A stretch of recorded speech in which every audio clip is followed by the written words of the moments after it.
Welcome to Geek News Now, your source for geek news fueled by you, the fans. I'm Damon Roth, the geek from the north, with a look at a quaint movie you may have missed. Now don't forget to subscribe below to keep up on all your fan-fueled content. With all the Disney hype over the last few days, I have found myself looking and craving for new sources of entertainment. As much as I am looking forward to the new content, especially Star Wars and the conclusion to the Indy saga, there's a part of me that is looking for classic moments done new. Now, what is a classic moment in cinema? Well, they are those iconic shots that occur from property to property that evoke emotions. They evoke cheers, they evoke the response, "It's about to get real!" Like the superhero landing.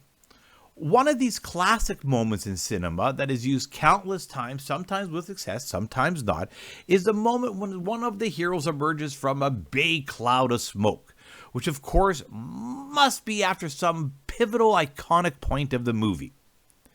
Now, I know you can think of many moments where this happens, but I'd like you to take a moment and imagine your favorite one. Can you see it? Did it involve a kid? Say about 13? I'll bet you a load of Carillion whiskey that it did not involve a kid. Now, like many of you, I find myself with a lot of extra time on my hands these days, so I've been allowing my subscription overlords to recommend titles that I've just been clicking on without reading the descriptions. Sometimes I make it almost 5-6 minutes, and sometimes I find a gem. Now, the Netflix recommendation algorithm gave to me one of these gems in form of Rim of the World from 2019, a 99-minute alien invasion story that I'm going to say right now, full stop, should not work. The script, written by Zack Stentz of Thor, X-Men's First Class, seems to have been originally created with a much older cast in mind, or perhaps a cast, say, of some gifted youngsters. Without giving too much of the plot away, we start the adventure being introduced to the four soon-to-be heroes and how they wind up at summer camp. Now, for parents thinking about summer camps, the one run by Ernest would have been a much better choice. Just saying. Now, although this movie features younger teenagers, it is not a movie for children, as it does feature graphic violence and sexual references. The rating of TV-14 is most correct. The ensemble cast of Jack Gore, Maya Sech, Benjamin Flores Jr., and anchored by Alyssa Scalzotto have a chemistry that makes the scenario almost believable. Now, this would have been a hard task for any director to have pulled off, but director Big G of Terminator Salvation, meanwhile, used the talent he was given and reworked the script that he was presented and came up with something that almost met its full potential.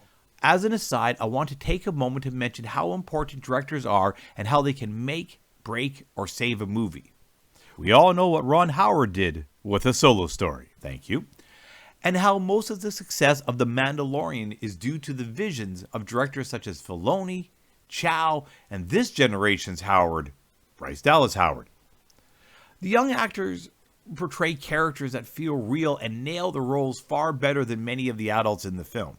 In fact, in my opinion, many of the adult roles are actually the film's weak point and honestly could have been moved to the editing reel on the floor.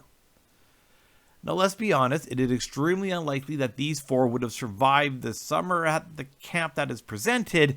The invasion probably saved them all. It actually makes sense why the task of saving the world falls to this dynamic quartet. In short order, after arriving at camp, the invasion reaches them. Twice. First with the actual attack, and then a mission straight from the stars to obviously save the world.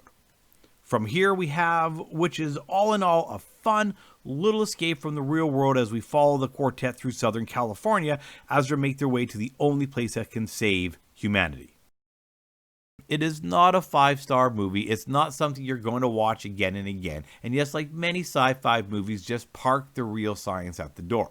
But if you're looking to help fill an evening with some laughs, perhaps a tear or two, and at the very least a smile, definitely worth checking out. For Geek News Now, I'm Damon Roth, and don't forget to subscribe below.